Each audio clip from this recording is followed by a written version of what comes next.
Coming up on this Tuesday edition of Daybreak, amid a flurry of diplomacy to kickstart long-stalled international talks on North Korea's denuclearization, China urges South Korea to refrain from holding joint military drills with the United States to foster a more relaxed atmosphere on the peninsula. The nation's financial watchdog will convene an emergency meeting of Korea's commercial bank chiefs to demand they clamp down on corruption and information leaks amid a recent spate of incidents. Plus, Ukraine's president is calling on the United Nations to send peacekeeping troops to eastern Ukraine, where Russian separatists continue to occupy local government offices. Daybreak begins now.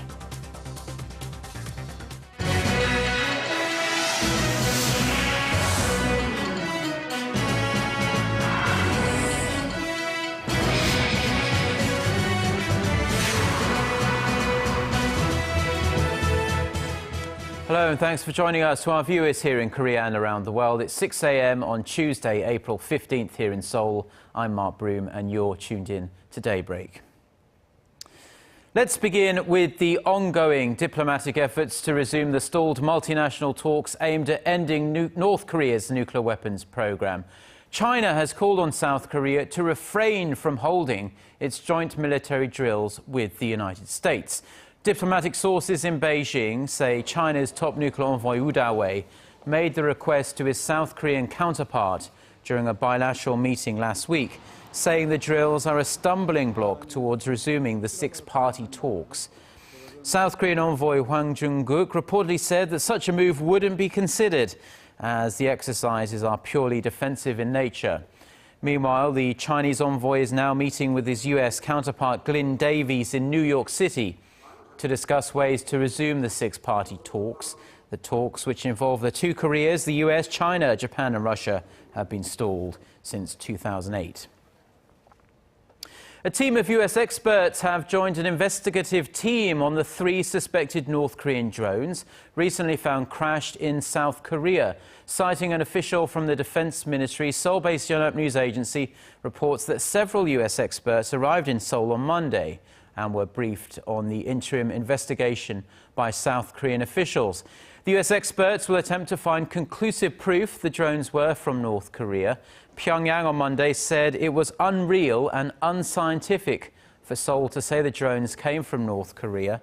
The North's National Defense Commission also suggested setting up a joint investigative team on the incident. The three unmanned aerial vehicles were found in Paju, north of Seoul, on the western island of Benryongdo Island, and in Samcheok, Gangwon-do province.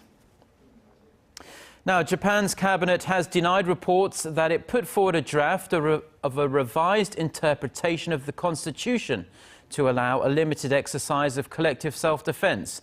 According to Kyodo News Agency, Director General of the Cabinet Legislative Bureau, Ichiro Komatsu, said the reports are absolutely groundless.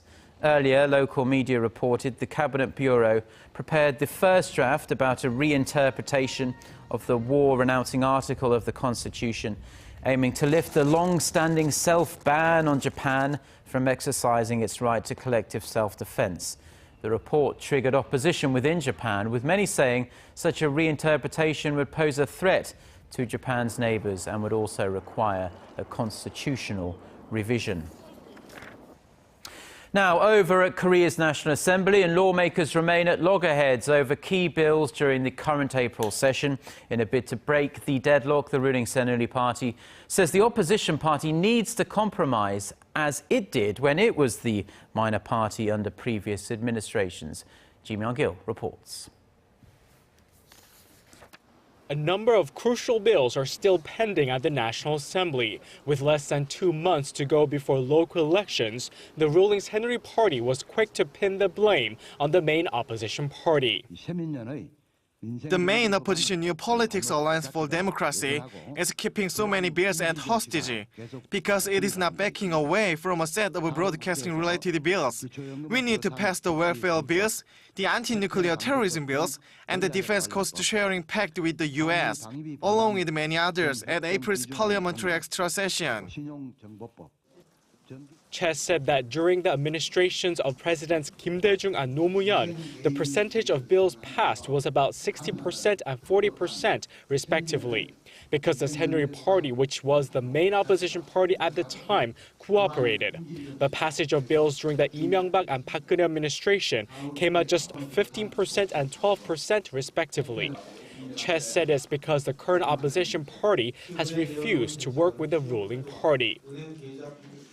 The New Politics Alliance for Democracy has put more focus on making the candidate nomination system more transparent ahead of the June local elections. The party will start fielding candidates starting today. We will replace over 20% of incumbent local government heads at the city's ward offices and councillors applying for nominations in local elections.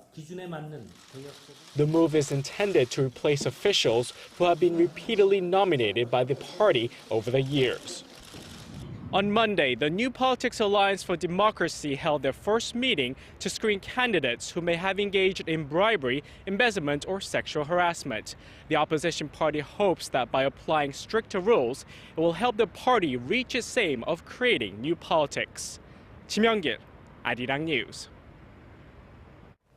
Now, just last week, Korea's biggest tobacco company, KT&G, won a 15-year-long legal battle filed by individuals seeking compensation for smoking-related illnesses such as lung cancer. But now it's the time of the National Health Insurance Service, and they think they've got a much better shot of winning. Kwon So-ah reports. For the first time ever here in Korea, a public organization, the National Health Insurance Service, is suing cigarette companies to recover medical costs incurred due to tobacco-related illnesses. Less than a week ago, 7 individuals and their families lost a 15-year-long case against Korea's biggest cigarette manufacturer, KT&G. This time, the plaintiff is the National Health Insurance Service, which filed a $52 million complaint Monday against KT&G, as well as Philip Morris and British American Tobacco. The health agency says nearly 4% of its total health insurance payouts have gone toward tobacco-related treatments since 2011. As you all are well aware, smoking cigarettes affects the nation's people, and especially women and adolescents. We are going to proceed with the legal battle for the future of our nation and to guarantee that health insurance costs are maintained. The Health Insurance Service will focus on proving the cause and effect relationship between cancer and smoking, along with any breaches of the law that the tobacco companies may have committed. It isn't much different from the case presented by the individuals who lost their case last week. The National Health Insurance Service says due to its big database and its thorough investigation, it has a better chance than individuals of winning in this case. KT&G, the defendant in the individual's case, refused to reveal a lot of its data. We understand that a lack of information provided caused the plaintiffs to lose. The insurance service emphasized that the entire trial won't just be taking place behind closed doors in court, but that every bit of the process will be openly shared with the public. Kwon So-ah, Arirang News.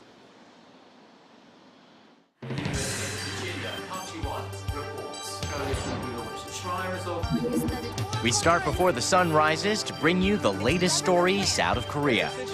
We also lead the way with important global coverage. Stay on the pulse of what is happening with Daybreak.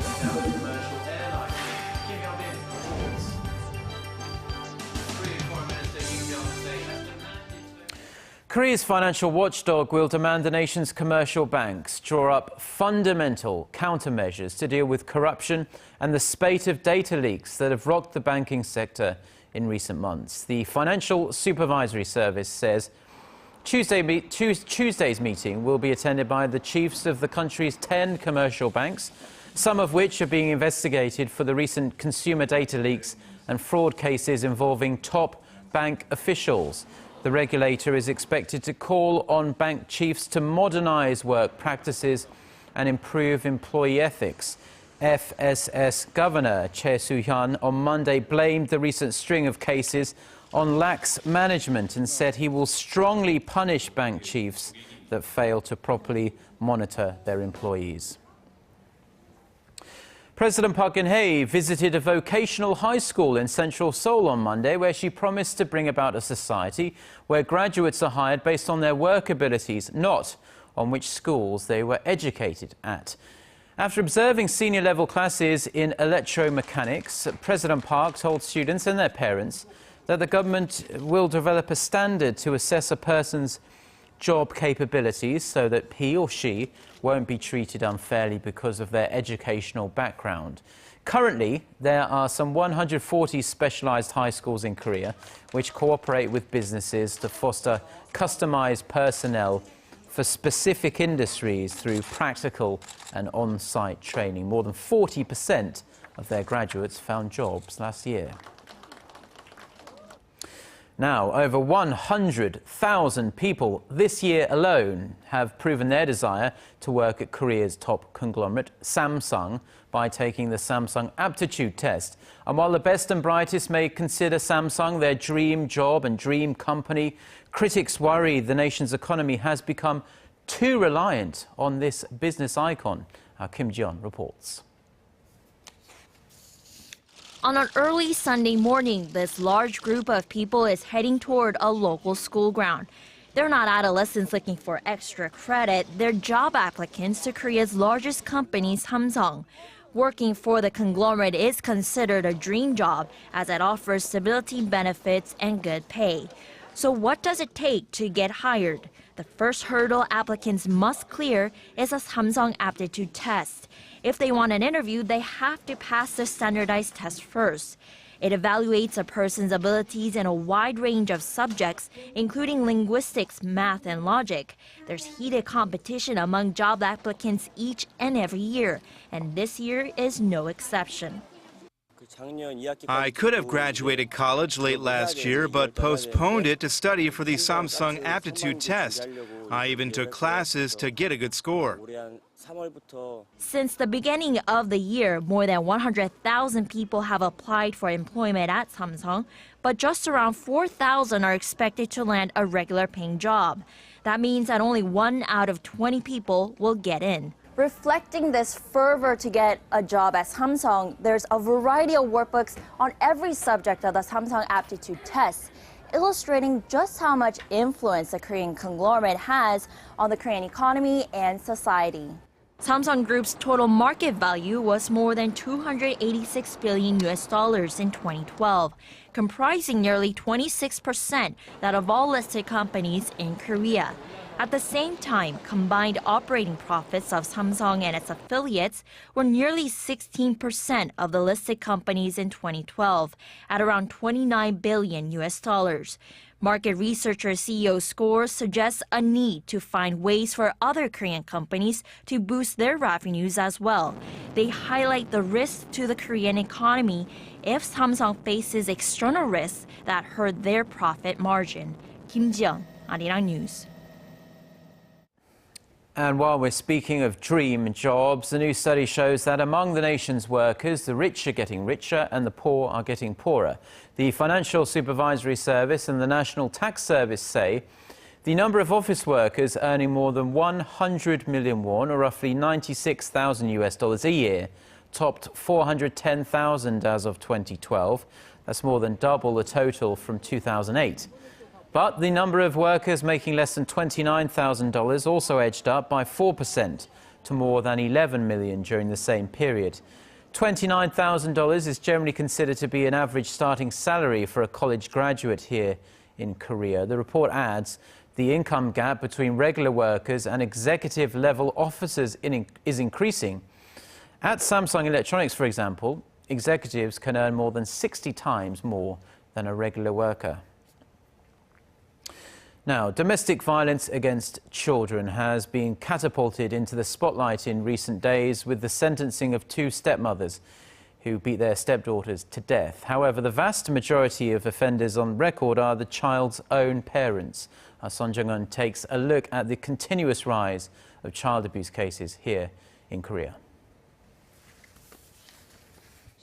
According to the Ministry of Health and Welfare, the number of child abuse cases reported last year amounted to 6,800, up nearly 400 cases from a year earlier.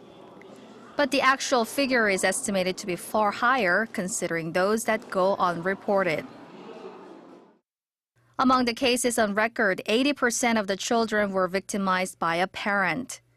Biological fathers were the most common abuser, accounting for 41%, followed by biological mothers at 35%, and stepmothers and stepfathers at 2% and 1.6% respectively. If they weren't being abused at home, the most common place was at child welfare centers or daycare centers, where nearly 10% of cases were reported. 40% of the victims said they were abused almost every day. The harsh reality is that similar findings are reported every year, but nothing is done to address the problem. The most recent cases, in which 2 women received 10 and 15-year prison sentences for beating their stepdaughters to death, has shed even more light on the problem. They've prompted the public once again to call on the government to come up with detailed measures to prevent child abuse and protect children. 손정인, Arirang News.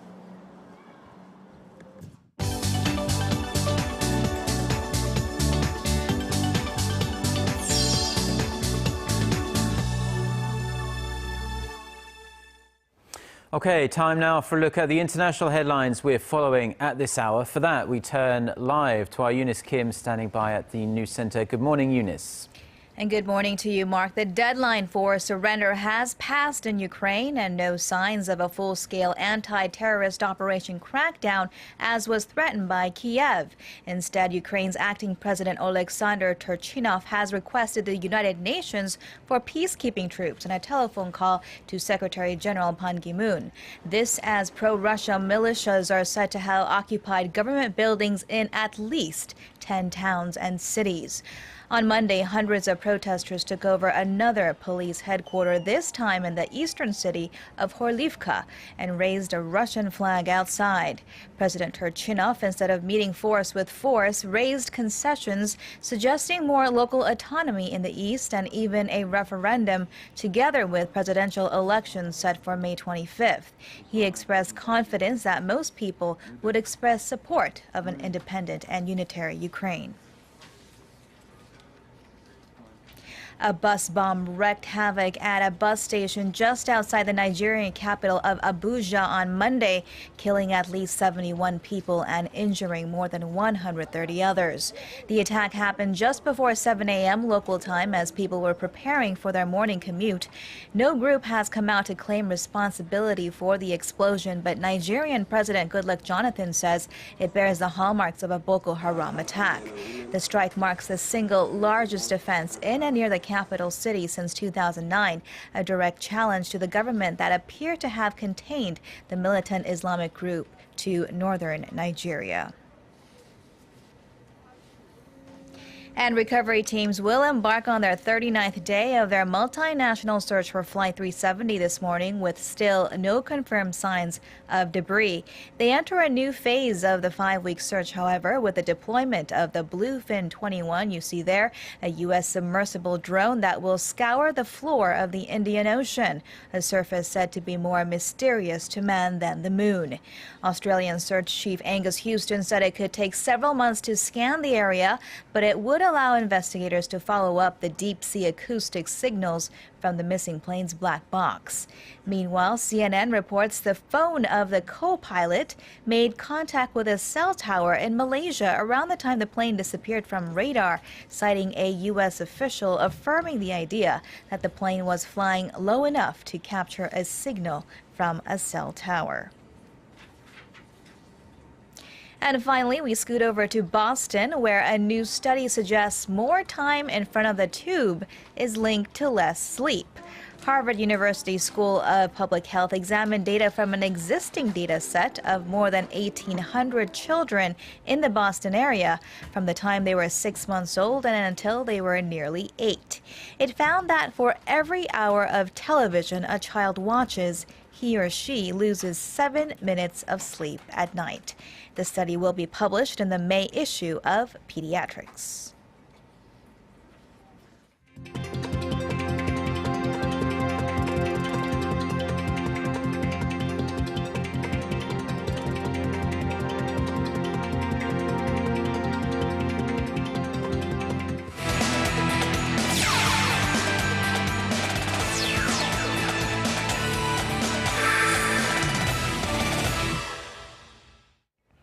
And a good Tuesday morning to you all as we kick things off in figure skating. Now, it seems like it's not just the fans of Kim Yeon-an or the Korea Skating Union who are unhappy with the president of ISU, Otavio Cinquanta. Tim Wood, a former world champion and Olympic silver medalist, Bill Farver, five-time U.S. pair silver medalist, Tim Gerber, an ice skating technical specialist, and Monica Friedlander, a journalist in figure skating, have started an online petition seeking the resignation of Otavio Cinquanta. Now, some of the reasons include his lack of knowledge in figure skating, introducing anonymous judging system which can lead to scandals, and a new system that has resulted in more political and reputation-based judging, resulting in scandal after scandal, including the most recent Kim Yeon-an scandal in Sochi. Now, the petition has so far been signed by over 1,500 people online. And now moving over to the KBO, where after the Ulsan Mobis Phoebus claimed their second straight championship, the league held their award ceremony on Monday. And even though the LG Sakers finished runner-up, they were the winners at the award ceremony. Now, claiming the league MVP was Moon Tae-jong of the LG Sakers, who averaged 13.5 points per game and led the Sakers to their first league title, while his teammate Kim Jong-gyu won the Rookie of the Year honors after being selected #1 overall in the last KBO draft. And taking the Coach of the Year award was LG Sakers head coach Kim Jin, who won his third Coach of the Year honors after leading his team to one of the best records in history. Now, believe it or not, we're only about 2 months away until the 2014 Brazil World Cup, and for Team Korea, their final roster is, well, still a mystery. That is at least what we thought until manager Hong Myung-bo announced that he'll announce it a lot earlier than expected. Despite making several changes in the roster during the past few years, it seems like manager Hong Myung-bo is pretty confident in the team that he has right now, as he announced that he'll release the final roster on May 9th instead of the previous plan to announce it at the end of May. Now, he added that the 23 players will begin their training in Korea on May 12th. And now finishing things off in the KBO, when the KBO experts chose the NC Dinos to be the dark horse this season, little did they know that they were going to be this good this early in the season. And while the SK Wyverns seemed to be running away with the first place lead early on, the NC Dinos, who recently swept the LG Twins in the 3-game series, find themselves in first place. And while it's only their second year in the KBO, veteran players who were picked up this past offseason have really been a huge help. Meanwhile, the LG Twins, who finished second in the 2013 regular season, find themselves in last place, trailing the NC Dinos by 4 games. And that's going to wrap it up for me. This has been SJ. Have a great rest of the day, and see you guys again for your sports needs.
Good morning. Well, let me just start my report by telling you that maximum temperature in Daegu will hike up to 28 degrees Celsius this afternoon. So yeah, most parts of the regions will have the hottest day of the year, but not here in Seoul and the surrounding areas. It will actually be 4 to 5 degrees lower than yesterday, with cooler air ushering into the Seoul metro area.